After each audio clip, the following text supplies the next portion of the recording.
नमस्कार साथियों। मैं हूं Pramod Kumar Kandwal, intensive spiritual path से। प्रभु सर्वव्यापी हैं, सर्वत्र हैं, चारों ओर हैं।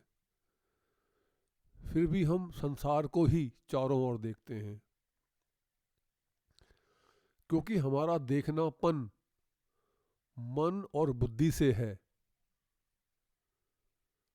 हम सिर्फ उसे देखते हैं जो आँखों से दिखती है, उसे नहीं जो आँखों से नहीं दिखती।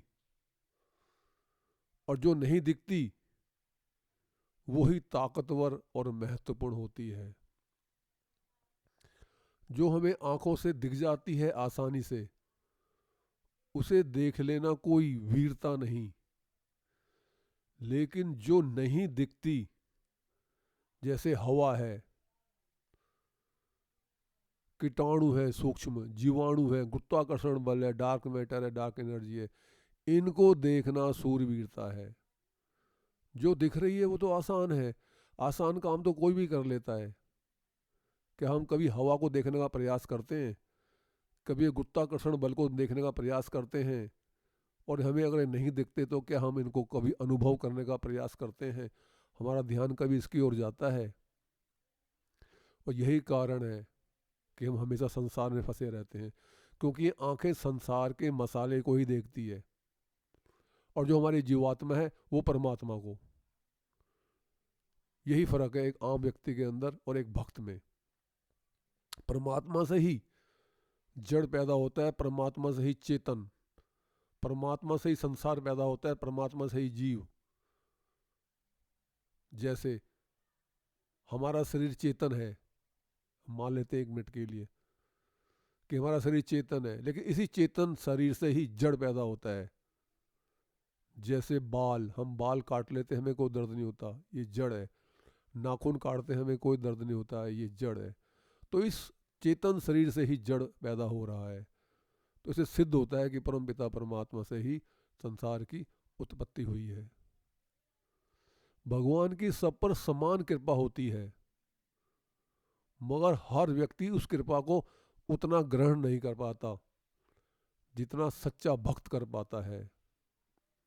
जैसे बारात घर में भोजन तो सबके लिए भरपूर होता है, मगर व्यक्ति अपनी भूख के अनुसार ही ज्यादा या कम खाता है।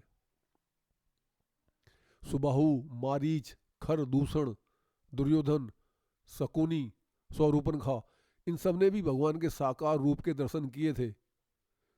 फिर भी उनके अंदर से काम, क्रोध, मद, लोभ, मोह जैसे बड़े बड़े दोष समाप्त नहीं हुए, क्योंकि वे राम कृष्ण जी को ईश्वर रूप ना मानकर मनुष्य रूप से ही देखते थे। तो फिर उनको ईश्वर दर्शन जैसा लाभ कैसे मिल सकता है जो विभीषण, अगस्त ऋषि, भारद्वाज ऋषि, हनुमान जी, भीष्म पितामह, द्रोणाचार्य, कृपाचार्य तथा विदुर को मिला।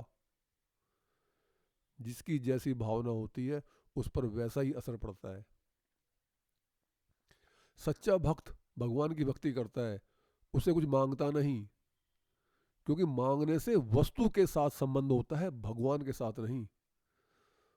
तो जब भगवान ये देख लेते हैं कि यह सच्ची भक्ति कर रहा है और मुझसे कुछ मांग नहीं रहा, तब वह अपने आप को ही, स्वयं को ही भक्त को दे देते हैं, यानी उसके अधीन हो जाते हैं।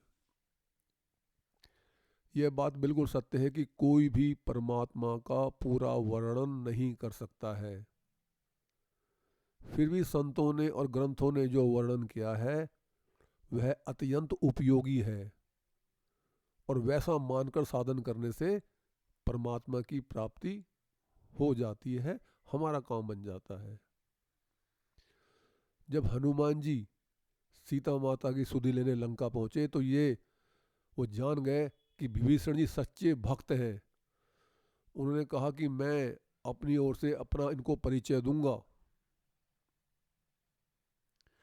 क्योंकि ये सच्चे भक्त हैं। उन्होंने कहा कि एही सन हटी करहूं पहचानी, साधु ते होए न कारज हानि। मैं डेलिबरेटली, मैं जानबूझकर अपना परिचय उनको दूंगा, मैं बताऊंगा कि मैं राम दूत हनुमान हूं। तो ये सच्चे भक्त हैं, ये मुझे सीता माता की सुधि दे देंगे, ये बता देंगे कि सीता माता कहाँ है। और यदि ये बता ना पाए, अपने नैतिक कर्तव्य होने के नाते राष्ट्रीय धर्म हेतु यदि मुझे नहीं बता पाए, तो ये रावण को इन्फॉर्मेशन नहीं देंगे कि यहाँ पे कोई रामदूत आया है। मुझे पकड़वाएंगे नहीं, मुझे अरेस्ट नहीं करवाएंगे ये।